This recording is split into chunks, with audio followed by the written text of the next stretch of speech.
আমাদের অনেকের বাড়িতেই কিন্তু হুট করে নতুন একটা এটিএম কার্ড চলে আসে এবং আমাদের কাছে সময় থাকে না যে সেটা গিয়ে এটিএমে গিয়ে আবার নতুন করে পিন জেনারেট করার। তো আপনারা মোবাইল থেকেই কী করে ঘরে বসেই আপনাদের যে ইওনো অ্যাপ রয়েছে সেই অ্যাপের মাধ্যমে একদম কম সময়ের মধ্যে নতুন একটা পিন জেনারেট করবেন তার ডিটেলস কিন্তু এই ভিডিওতে দেখিয়ে দেবো। বা আপনারা চাইছেন যে আপনাদের যে পিন নম্বরটা রয়েছে সেটা অনেকে জেনে গেছে, সেটাকে চেঞ্জ করবেন, বা আপনারা চাইছেন নতুন আরও একটা এটিএম অর্ডার করবেন, তার ডিটেলস কিন্তু এইখানে আমরা দেখিয়ে দেবো। তো অবশ্যই কিন্তু ভিডিওটাকে সম্পূর্ণ দেখবেন, একদমই স্কিপ করবেন না, নাহলে কিন্তু বুঝতে পারবেন না। আর আমাদের এই চ্যানেল নতুন হয়ে থাকলে অবশ্যই আমাদের এই চ্যানেলটাকে সাবস্ক্রাইব করে রাখবেন এইরকম লেটেস্ট হেল্পফুল ভিডিওগুলো সবার আগে দেখার জন্য। তো সর্বপ্রথম আপনাকে যেটা করতে হবে, আপনাদের যে ইওনো অ্যাপ্লিকেশনটা রয়েছে সেই ইওনো অ্যাপ্লিকেশনটাকে ওপেন করে নিতে হবে। এবার অনেকেই কমেন্ট করবে যে আমাদের তো ইওনো অ্যাপ্লিকেশন নেই, বা ইওনো অ্যাপ্লিকেশন কী করে রেজিস্টার করব। তো সর্বপ্রথম আপনারা কী করবেন, ইওনোটাকে ডাউনলোড করবেন এবং আপনারা কিন্তু অনলাইন যেই এসবিআই রয়েছে বা আপনারা এসবিআই যে ব্রাঞ্চ রয়েছে সেই ব্রাঞ্চে গিয়ে যোগাযোগ করবেন। আপনাদের যে ইন্টারনেট ব্যাঙ্কিং সেই ব্যাঙ্কিংটা কিন্তু ওপেন করে দেবেন। সেই ব্যাঙ্কিংয়ের মাধ্যমেই কিন্তু আপনাদের যেই ইওনো অ্যাপ্লিকেশনটা থাকবে সেটা কিন্তু আপনারা ওপেন করতে পারবেন। তো সর্বপ্রথম ইওনো অ্যাপ্লিকেশনটা ওপেন করবেন। ওপেন করার পর এইখানে দেখুন কার্ডস বলে একটা অপশন রয়েছে, এই কার্ডটাতে আপনারা ক্লিক করুন। ক্লিক করার পর এখানে দেখতে পাচ্ছেন my debit card, my credit card, my prepaid card বলে অপশন রয়েছে। তো আমরা ডেবিট কার্ড, তো ডেবিট কার্ডে ক্লিক করবো। ক্লিক করার সাথে সাথে আপনাদের কাছে ঠিক এইরকম একটা অপশন চলে আসবে, যেখানে কিন্তু আপনাদের ডিটেলস দেওয়া থাকবে যে আপনাদের কি কি রয়েছে কি না রয়েছে, সমস্ত ডিটেলস কিন্তু আপনারা এখানে পেয়ে যাবেন। তো এখানে দেখতে পাচ্ছেন সমস্ত কিছু রয়েছে। তো সর্বপ্রথম আপনারা দেখতে পাচ্ছেন এখানে লেখা রয়েছে রিকোয়েস্ট এ নিউ কার্ড। তো আপনারা যদি নতুন কার্ড অ্যাপ্লাই করতে চান এখানে ক্লিক করবেন। তারপর দেখুন নিচে চলে আসুন, নিচে দেখুন লেখা রয়েছে ব্লক কার্ড, এরপর লেখা রয়েছে ম্যানেজ ইউজার্স লিমিটেড, তারপর রয়েছে সেট রিসেট এটিএম পিন, এরপর রয়েছে দেখুন লাস্টে দেখুন রয়েছে অ্যাক্টিভ কার্ড।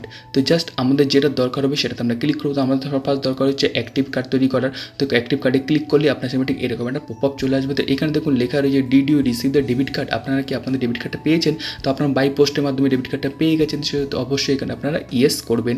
ইয়েস করার সাথে সাথে দেখবেন নতুন আরও একটা অপশন ওপেন হয়ে যাবে, সেখানে গিয়ে কিন্তু আপনাদের কাজ করতে হবে। তো আমি এখানে ইয়েসটা করে নিয়ে আপনাদের ইয়েস করে দেখাচ্ছি। তো ইয়েস করার সাথে সাথে আপনাদের সামনে এইরকম একটা ওপেন হয়ে যাবে, যেখানে কিন্তু আপনাদের যে কার্ড নম্বর রয়েছে সেই কার্ড নম্বরটা কিন্তু দিতে হবে।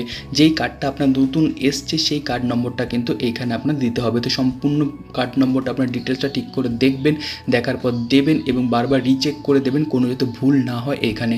তো আমি এইখানে আমার কার্ড নম্বরটা দিয়ে তারপরে আপনাদেরকে দেখাচ্ছি। কার্ড নম্বর দেওয়া হয়ে গেলে নিচে দেখুন লেখা রয়েছে নেক্সট। তো এই নেক্সট বাটনে একটা ক্লিক করুন।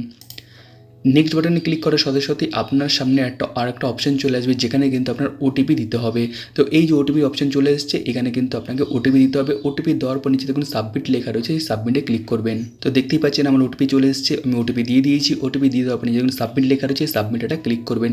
সাবমিটে ক্লিক করার সাথে সাথে আপনাকে কিন্তু নিয়ে যাবে এই পেজে। দেখুন এখানে কিন্তু আপনার লেখা রয়েছে যে আপনার যে কার্ড রয়েছে এবং কার্ডের যে লাস্ট 4টে ডিজিট রয়েছে সেটা আপনার দেখাচ্ছে, সেটা দেখাচ্ছে কিন্তু অ্যাক্টিভ। তো এইটুকু হয়ে যাওয়ার পর নিচে দেখুন লেখা রয়েছে গো টু রিলেশনশিপ। তো জাস্ট এখানে একটা ক্লিক করুন।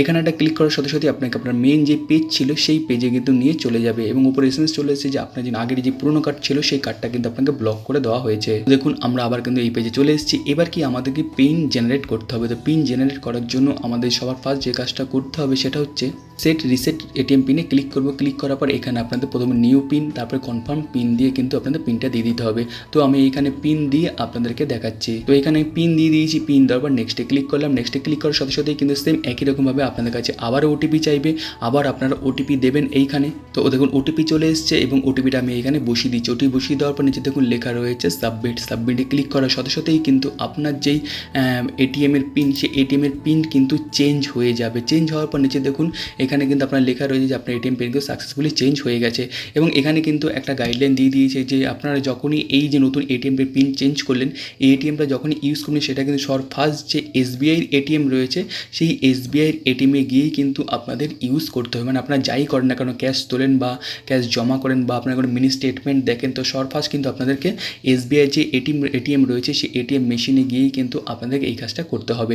তো এইভাবেই কিন্তু আপনারা ঘরে বসে আপনাদের যেই এটিএম কার্ড রয়েছে সেটা কিন্তু খুব সুন্দরভাবে পিন জেনারেট করে নিতে পারেন। তো আশা করছি ভিডিওটা আজকে আপনাদের জন্য খুব হেল্পফুল হবে। ভিডিওটি ভালো লেগে থাকে অবশ্যই ভিডিও লাইক করে দেবেন, শেয়ার করবেন, নতুন হয়ে থাকলে অবশ্যই আমাদের চ্যানেলটিকে সাবস্ক্রাইব করে নেবেন। ওকে, খুব ভালো থাকবেন, সুস্থ থাকবেন। থ্যাংক ইউ অ্যান্ড জয় হিন্দ।